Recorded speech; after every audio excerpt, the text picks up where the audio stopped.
So I'm very excited to have Yann join us with red wine.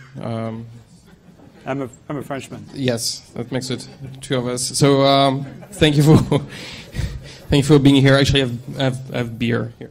I'm a bad Frenchman. You have a beer, that's fine. Yes. So wonderful. So terrific having you here. So in so many ways. So you're one of the key pioneers and, quite frankly, legends of artificial intelligence, and specifically about this field called deep learning that we're going to talk about. You joined Facebook. Actually, I saw, appropriately enough, on Facebook that you joined the Facebook a year ago. Exactly 1 year ago today. Yes. Okay. Well, happy anniversary. It's called Faceversary inside Facebook. Yes. Is that right? And I saw somewhere that so you won a very prestigious award from IEEE and all the things. So it's pretty good. It sounds like it's been a pretty good last few months for you, right? Yeah, it's been an amazing year, and it's taken me by surprise, really. The whole success of deep learning actually has taken some of us by surprise. We were all sort of convinced from a long time ago that deep learning was going to take off at some point, but the speed at which it's been picked up by industry and research and startups and everything is nothing short of amazing. Okay, wonderful. So we're going to talk about this in some length, but I'd love to start with your journey. So starting in France and Bell Labs and all the things. Right. Oh, you want to? Yeah, your life story. So you were a beautiful baby, and then story of my life. Okay. Yeah, unfortunately, it didn't stay that way. But I grew up in France. I did all my schooling studies in France. I'm an engineer. I'm an electrical engineer, actually, not a computer scientist. I did a PhD in AI at the time in France,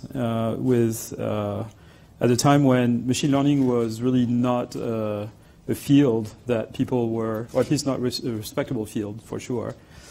And with an advisor who didn't quite know what I was working on. But there were a few people in the world that I really wanted to work with because I was reading their papers, and I thought they were really working on the right things. And one of them was Jeff Hinton, who is now at Google. He was a professor at Carnegie Mellon at the time.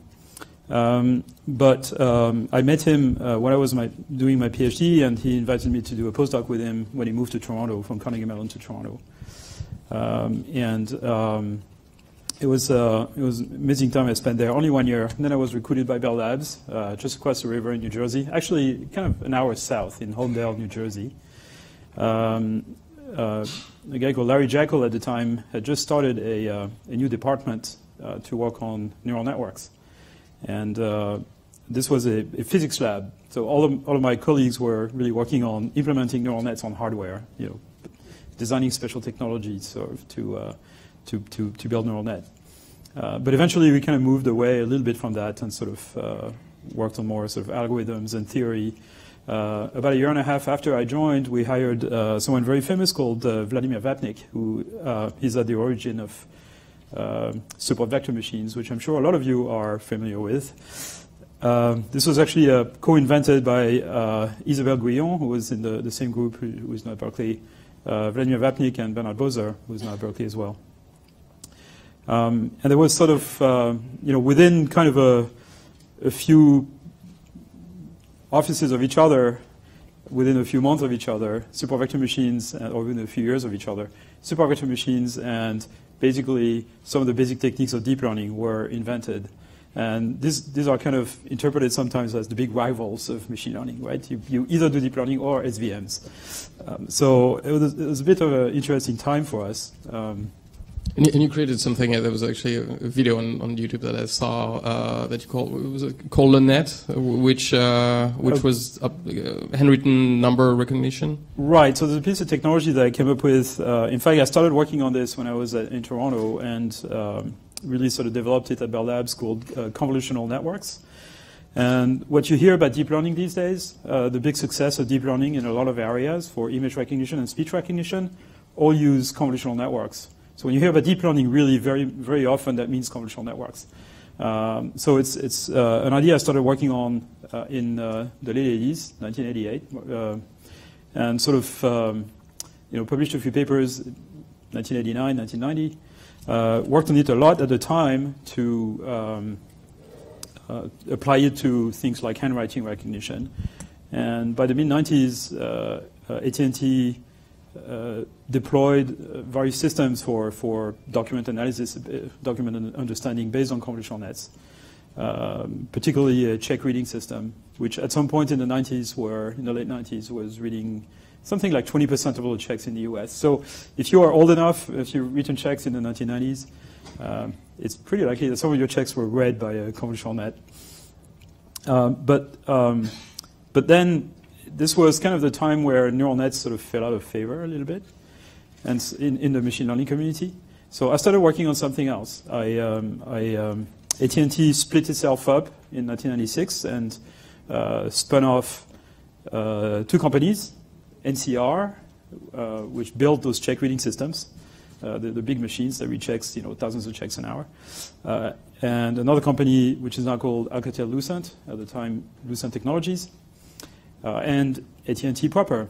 And the bad news is that the very day that we celebrated the fact that our check reading system was being deployed, we learned that AT&T was breaking itself up. And what happened was that the product group went with NCR, the development group the engineering group went to Lucent Technologies, and the research group went to AT&T. And the whole project basically stopped that day. So that was a little stressful. And at the same time, I was promoted to department head. So good luck. To add to the stress. We started working, this was the early days of the internet, and we started working on another technology called DJVU. I don't know, some of you know about this? Like heard about DJVU? If you're from Russia, you probably heard about it, because one of the big uses of it is people in Russia who've built sort of an industry of scanning textbooks and posting them illegally using this technology. It's a document image compression technology which allows you to kind of scan a page and compress it to very, very, very small size, probably 5 or 10 times smaller than PDF. And so it's very convenient if you are in a country where the bandwidth is low and things like that. So it's very, very popular in Russia. It's used by the Internet Archive and various other services. But AT&T kind of bungled the commercialization of it. And then in 2001, at the end of 2001, AT&T wasn't doing well and was thinking of splitting itself up again, and kind of started to shrink its research activity. So it wasn't fun to work there anymore. I went to NEC, the NEC Research Institute in Princeton, which so NEC is the big Japanese company, the sort of Japanese IBM, if you want.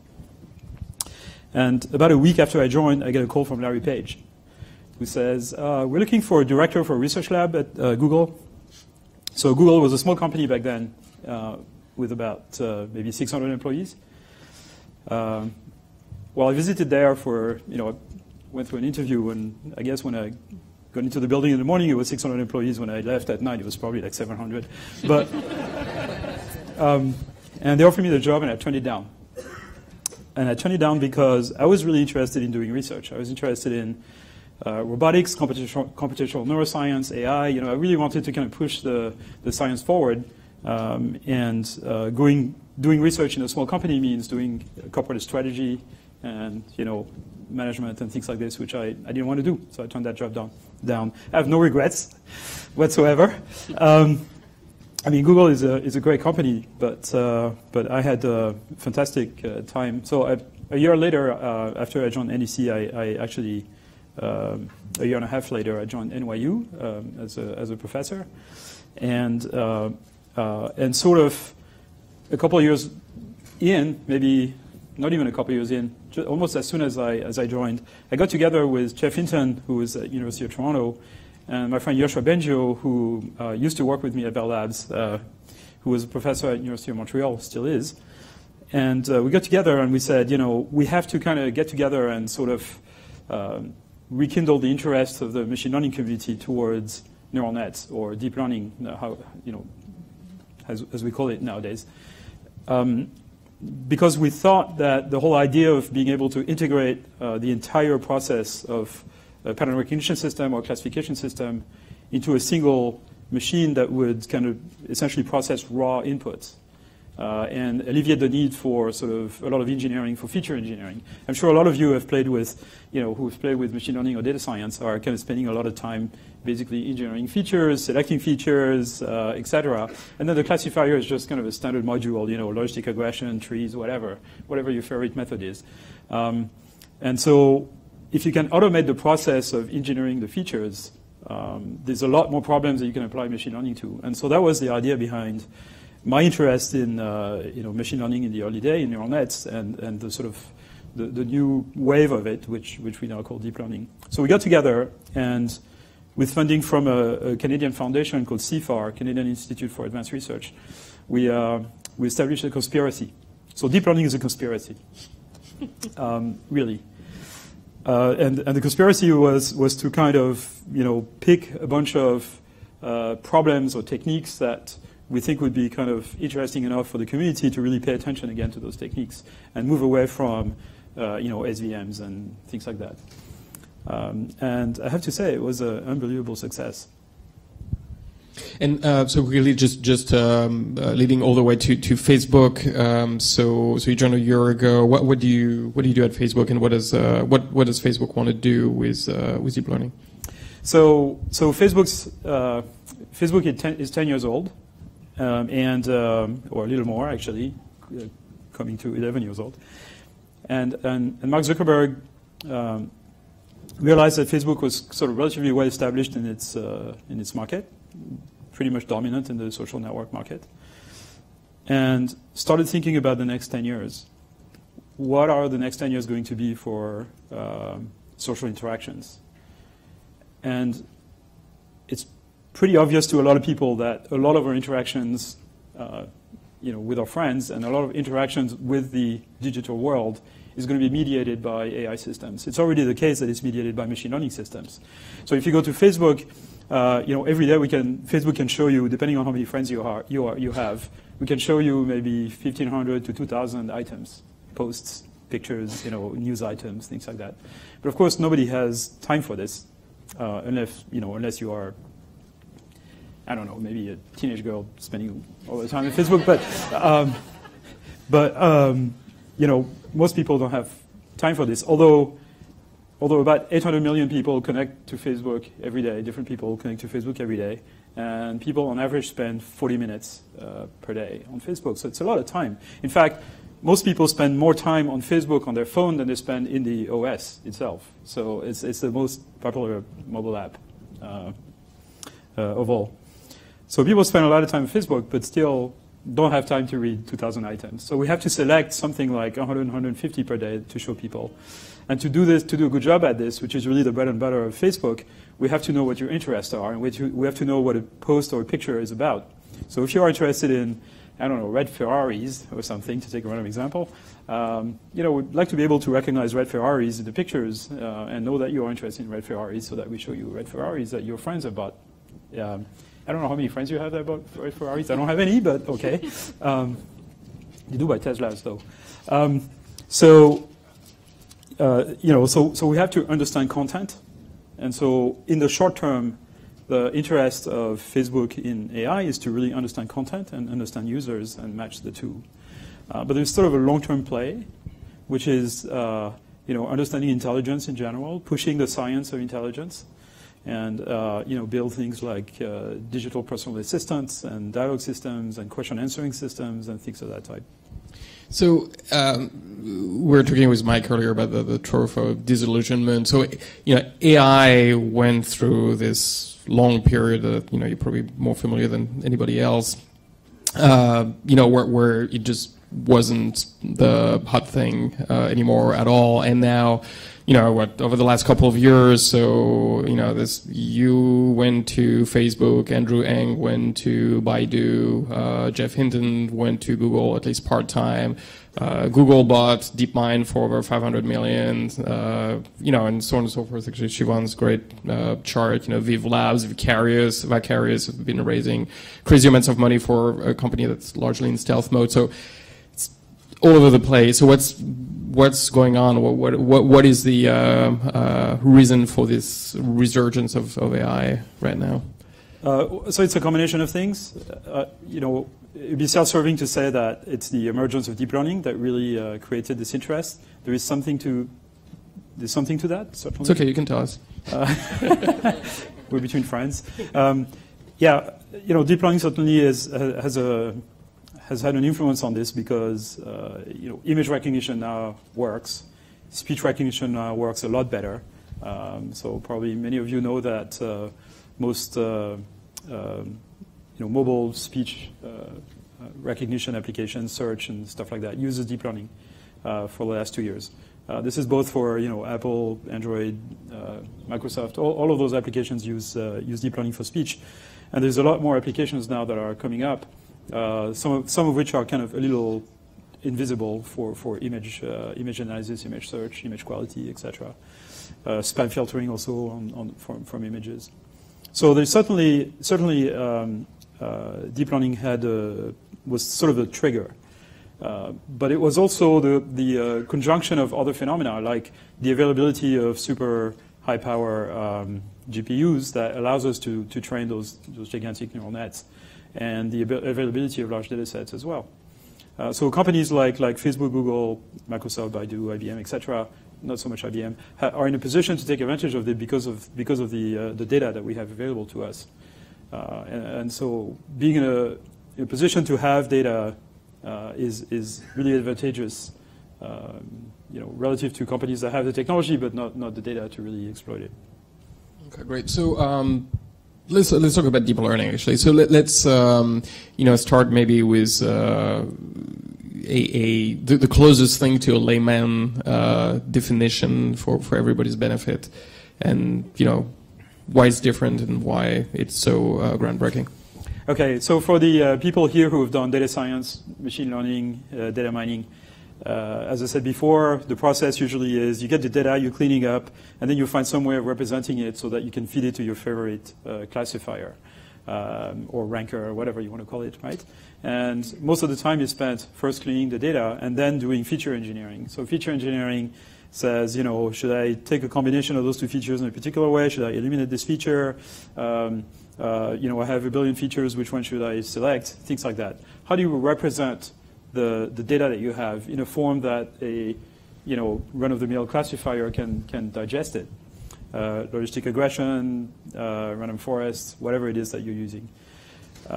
And deep learning basically opens the possibility that to automate the process of feature engineering. So it essentially it integrates the process of producing good representations with the process of learning a classifier in one fell swoop. This is particularly successful for data that comes to you in the form of a multidimensional array. So let's say if you have an image comes to you in the form of, a color image is 3 two-dimensional arrays, right? Arrays of pixels, and you get 3 channels RGB. And so there's a particular characteristic to those arrays, which is that every individual feature is not very informative. It's a pixel, and a single pixel doesn't tell you anything about the nature of the image. So you have to combine pixels in various ways to be able to kind of extract something from it. Now, for natural signals like images or sounds, particularly if they're represented in the form of a time frequency representation, which is what people use in speech, or even volumetric images that people use in medical image analysis, there's this property that neighboring variables are highly correlated. So if you look at an image, it's very likely that neighboring pixels have the same color or very similar color. So in mathematical terms, that means the neighboring pixels are highly correlated. What that means is that if you take a block of pixels, there is a way to represent that block of pixels in a more efficient way than just listing the values of the pixels, because they're dependent on each other. Among all the possible configurations of pixel values in a local patch, only a small subset actually appear in the real world. So that means you can represent them by a feature vector. But what feature vector? And so people in the computer vision community have been working for decades on how to encode patches of images or how to combine those into kind of motifs and parts of objects. And you can do it for the first level, but it it's really very difficult to come up with sort of good concepts to combine parts of objects to kind of come up with good, features for objects or combinations of low-level features. So deep learning allows you to basically train the system end-to-end. You feed it with raw pixels. You give it the proper architecture so that it combines pixels, local patches of pixels. And then the second layer combines those local features into motifs, and then the third layer combines those motifs into parts of objects, and then the next layer up, parts of objects into objects, etc.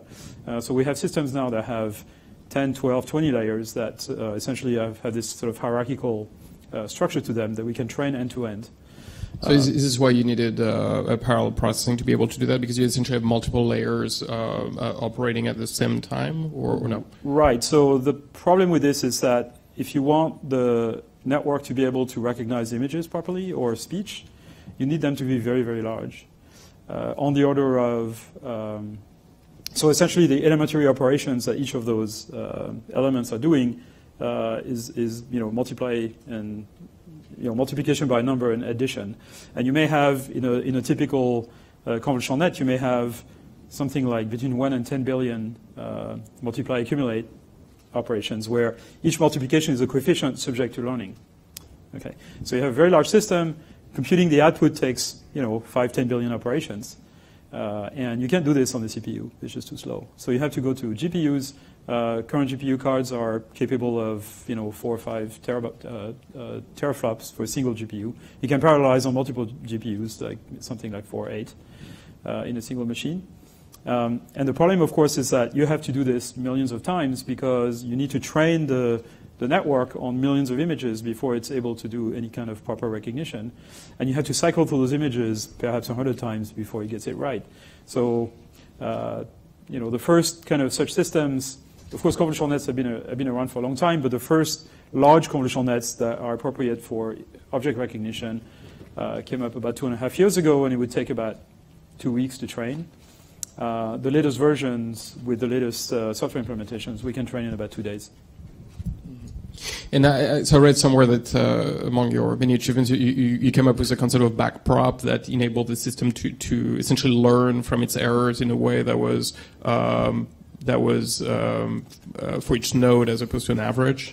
Right. So backprop is a technique to train those multi-layer systems, and it's been in existence. I mean, it's based on a very, very simple mathematical concept called chain rule. I'm sure many of you have heard of it. But so it's basically just a practical application of chain rule. But it took surprisingly long for people to realize that could be used to train deep learning systems. That came about in the mid-'80s, essentially.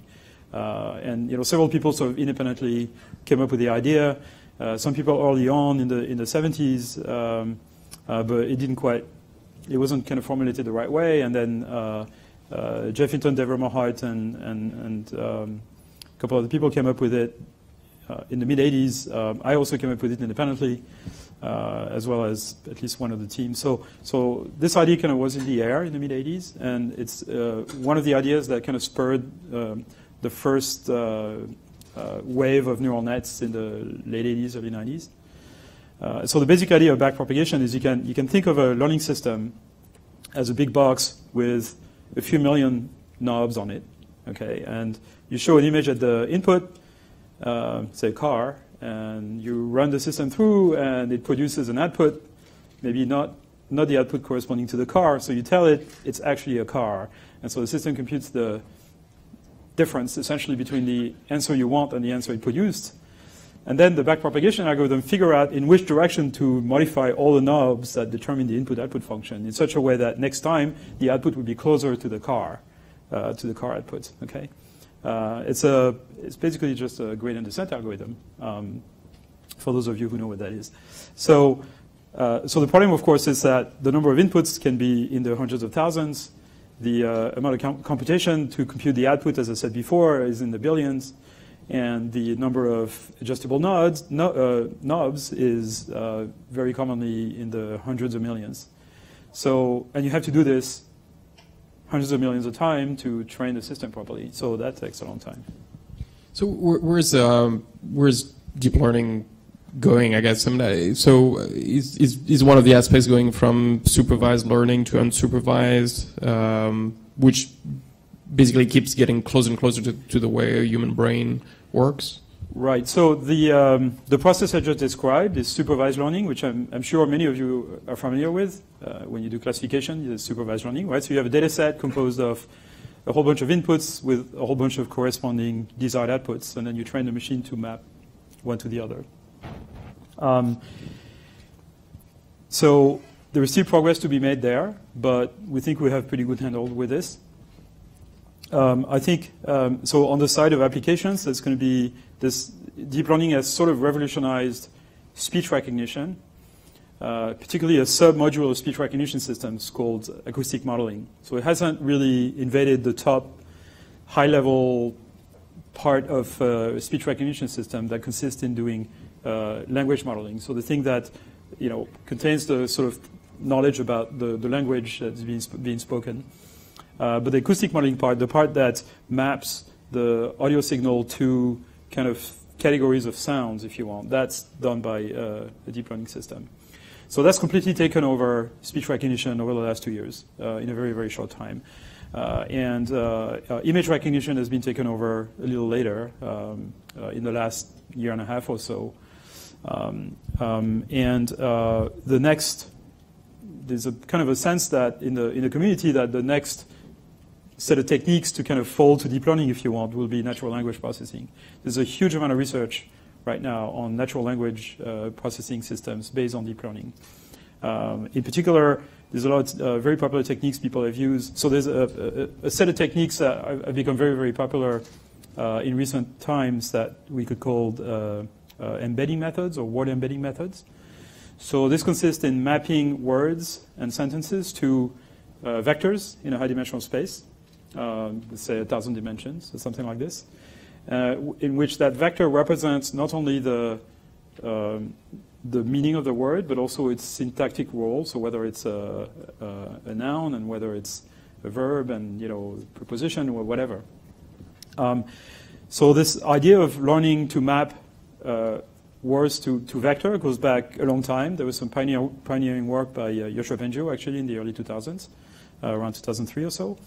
And then a few years later, very interesting work by Ronan Colbert and Jason Weston, who were back then at NEC in Princeton, who are now both at Facebook AI Research in my group.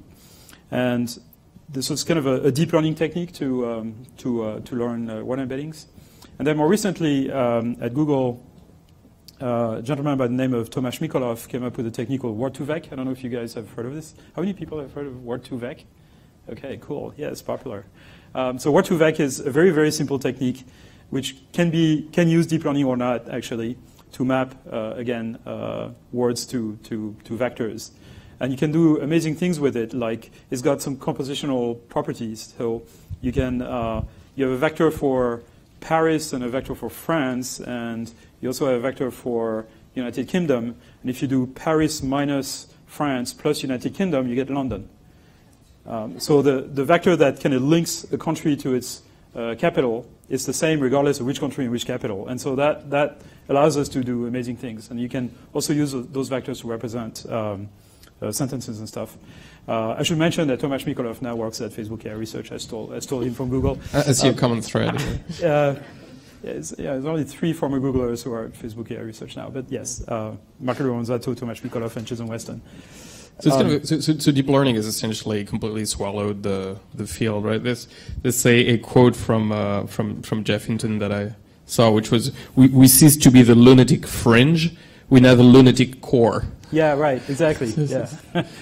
Yeah, no, we were seen as lunatics a little, like 10 years ago in the machine learning community, which was sort of enamored with methods that can be completely understood, but not necessarily very powerful computationally. So your insights were way ahead, and basically technology caught up with your insights and the amount of data. Yeah, there was a very interesting phenomenon with deep learning, which is that industry picked up on deep learning faster than academia. So it was quicker. It was picked up very quickly by Google, IBM, Facebook, etc., Microsoft. in the space of a few months, whereas in academic circles, there are still people in computer vision, for example, who are kind of, waiting and seeing to kind of figure out how it's going to play out. Including young people, not just, very old people. So it's, there's a bit of inertia there, resistance to... Is that the sort of the future of AI, at least for now? It's, I guess we talk about Bell Labs, so we go back to the Bell Labs model, but I guess how do you see that play out? The large companies are going to be the core centers for research, and then if so, how do you contribute back, I guess, to the rest of the world? Right. Okay. So I used to work at Bell Labs and NEC and a couple other, and I had friends at IBM and Microsoft Research and things like this. So I know a bit about industry research. It's a complicated issue. So it's not like everything is going to, every interesting research is going to take place in industry, and that academia is just going to be kind of watching us making progress. It's not like that at all. There are contributions that are very complementary from academia and industry. So of course, industry has more computational resources, more data, can get started quickly on projects because you're next to your colleague who is one of the best specialists in the world for a particular technique. You just talk to your colleague and get started. You don't have to talk to anybody. Whereas in academia, you have to get a grant, you hire students, you teach the students to, get familiar with the techniques. Sometimes the students work out, sometimes they don't, so you have to take another one. So every project kind of takes longer to start up in academia, but the type of motivation is different, and so the type of ideas that are generated is different. And I don't think at all that industry will have a monopoly on good ideas. Certainly not. That's one of the reasons why Facebook AI research is designed to be open to the outside. So we don't do things in secret. We publish most of the stuff we do. We release most of our code in open source. We are an integral part of the research community. I still have a foot at NYU. I'm going to teach a course in deep learning next semester, if you're interested. We're going to put the videos on the web, so you don't have to sign up or come. You can just watch the videos. Very, very cool. So I want to talk about AI in startups a little bit. So I guess the first question is, if you're a startup and you don't have all the data that Google and Baidu and Facebook have, do you have a fighting chance of building something? Well, yeah, because there is data you can collect relatively quickly in sort of niche markets or even in sort of more generic things. I guess you're in luck if you've done a startup. The window is going to close really quickly on deep learning. Sort of opportunity for startups in deep learning. The reason is that there are a bunch of companies that still don't have that have data and still don't have kind of the in-house competence for deep learning or expertise, and it's probably a good way for them to kind of get jump-started to just buy a startup that has some experience with it.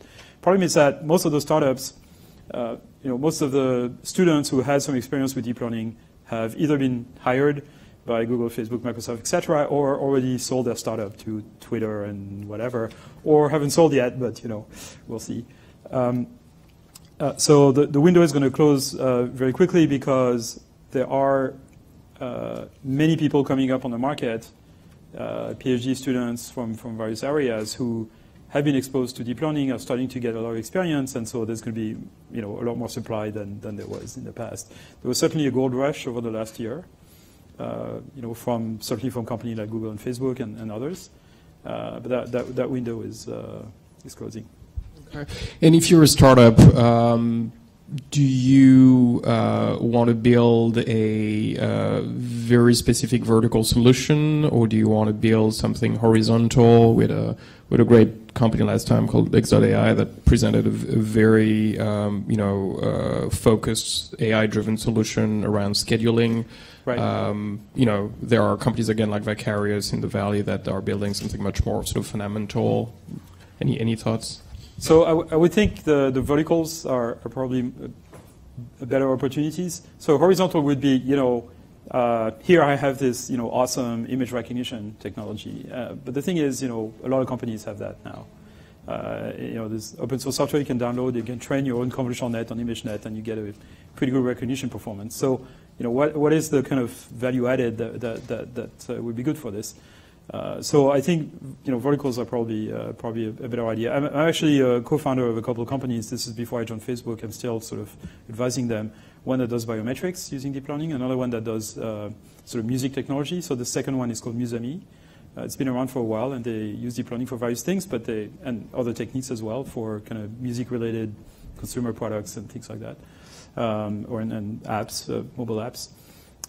So things of that type where there is sort of a particular segment where there is a need. I think there's a huge amount of opportunities in things like medical imaging with deep learning. It's not very well explored right now. It's going to take a while before the research world sort of gets into it, and before the big companies that are traditionally in this market, like Siemens and others, GE, get into this market in a big way. So I think there's quite a bit of opportunities for small companies in that. So last question from me before I open up, but that's a big one. So let me read you something that you may have heard. So I think we should be very careful about artificial intelligence. If I had to guess at what our biggest existential threat is, it's probably that. So we need to be very careful. I'm increasingly inclined to think that there should be some regulatory oversight, maybe at the national, international level, just to make sure that we don't do something very foolish. And in a separate quote, the same person said, with artificial intelligence, we are summoning the demon. And it would be, troubling if, as you know, the person, it would not be so troubling if the person who had said that was not Elon Musk. Elon Musk, yeah. I actually talked to him about it. So, right. So, like every powerful technology, AI is potentially dangerous. It's true of every powerful technology. There is dangers to it.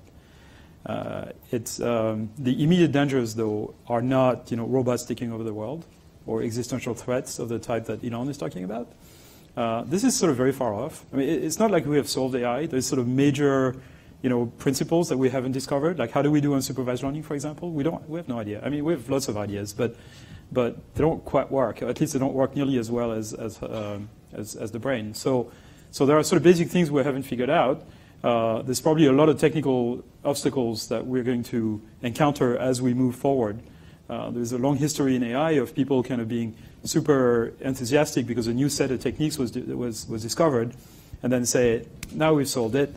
And then, 5 years later, you hit a wall. So it's kind of like, I mean, the analogy I used is like, you're driving in a fog and you're driving at, accelerating on the highway at 50 miles an hour until, there's a brick wall in front of you didn't see and you hit it.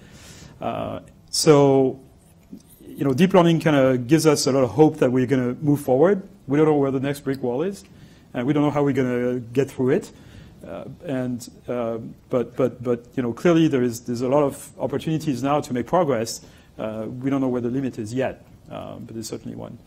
So building machines that are super intelligent, more intelligent than humans, is going to take a long time.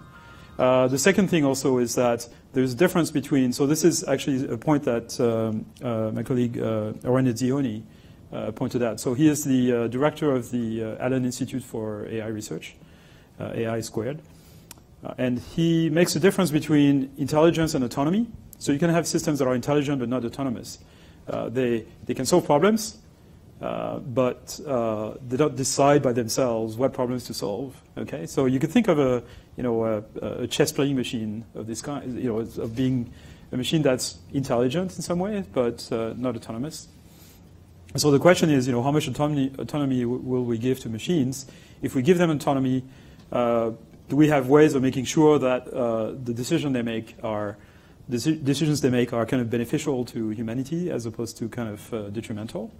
And there are kind of lots of ways people have thought about to do this. There's also lots of a few scenarios where everything goes wrong and robots take over. But it's very, very unlikely. It's very far in the future.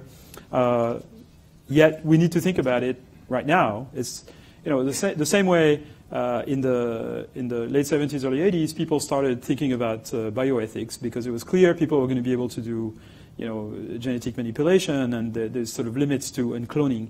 And there were limits to what would be acceptable. Should we clone humans and things like that. So there were kind of guidelines that were established. And those guidelines don't yet exist for AI. There's no urgency to set them up, but there is an urgency to talk about it.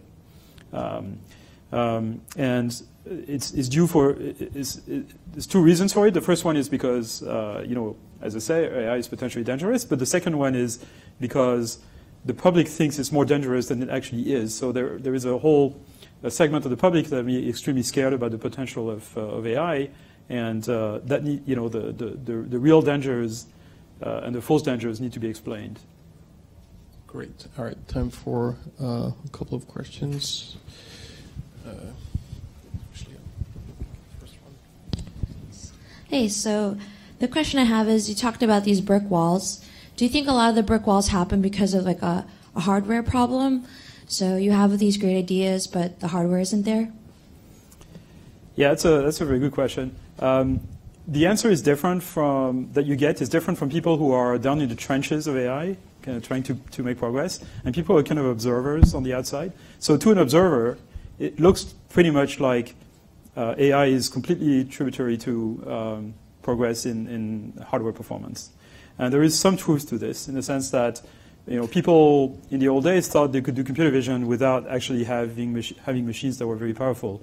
And it turns out, it's just you just need powerful machines with relatively dumb learning algorithms, and that actually works. In fact, those dumb learning algorithms, backprop namely, is better at designing vision systems than very experienced engineers and scientists are at designing vision systems. It's very sobering for vision researchers, but it's true.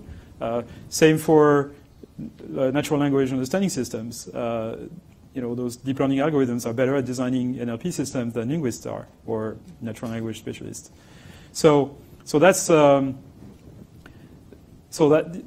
some extent, it's limited by compute power and availability of data.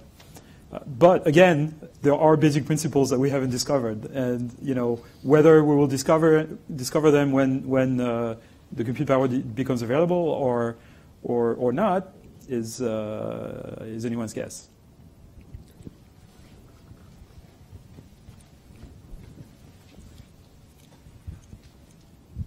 I'm David Case from Citrix Systems. So you alluded to the fact that with deep learning, a lot of what you're trying to do already kind of exists with the brain, and it does it very well. How much does brain research influence what you do in deep learning? And how much do you see the deep learning community actually influencing brain research? Right. Okay, that's a very good question. So there's a complicated answer to this, which is that deep learning and neural nets, convolutional nets, are inspired by neuroscience, but they are very weakly inspired by neuroscience, in the sense that, say, airplanes are inspired by birds. Okay, so airplanes are inspired by birds in the sense that they both use Bernoulli principle. They both have wings and airfoil, and they both use the same principles to fly. Right? They need to propel themselves through the air to generate lift, and there is drag attached to this. They all use the same principle, but the details are extremely different.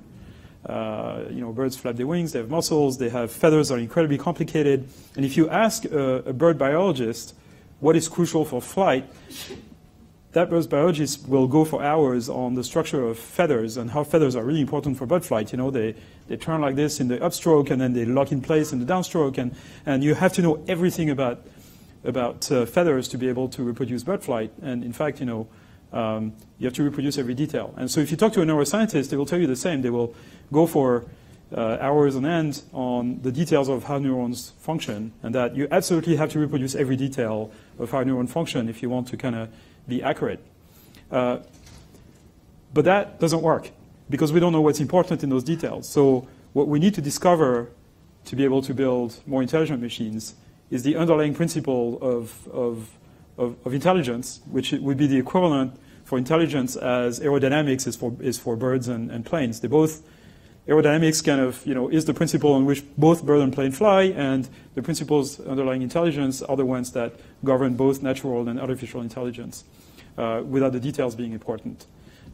So, for example, there are people out there in Europe that have argued for the fact to kind of study neurons and neural networks, natural neural networks in all the details, and then build giant supercomputers to simulate this very accurately.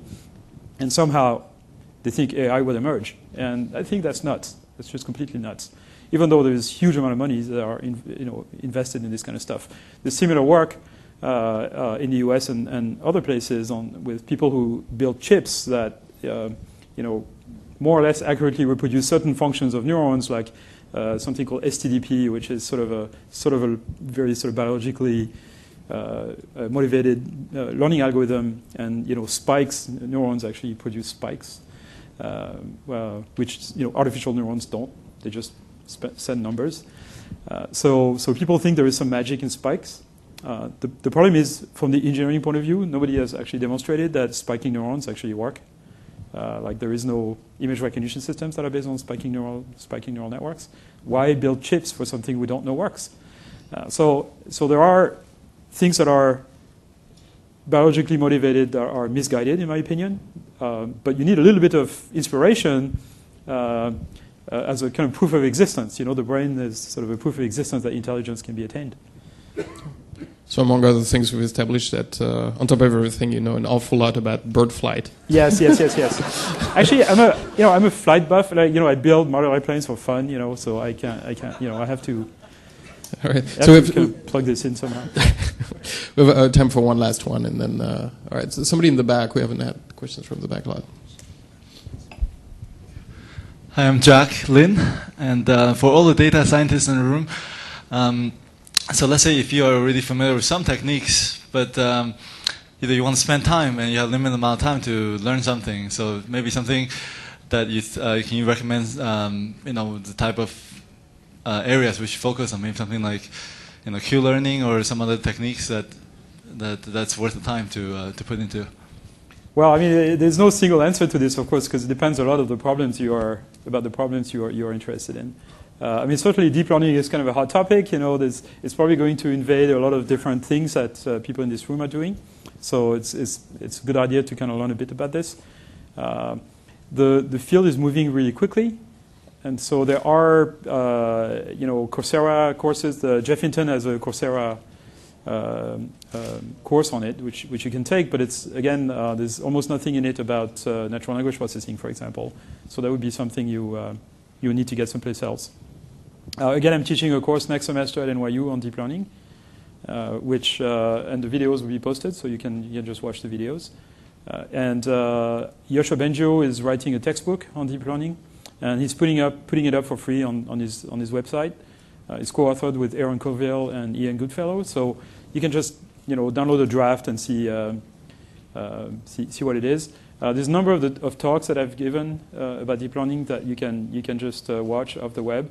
A recent one was kind of a webinar I gave for one of the NVIDIA developer conference, and you can just watch that. And a bunch of seminars I gave at various universities that are posted. So that kind of some way to get the flavor of it, and then if you want to dig deeper, Yoshua Bengio's book is probably a good source. All right. Well, Yann, thank you so much. This was absolutely terrific. It was a pleasure and an honor to have you here. So thanks for taking the time to talk to us. Thank you.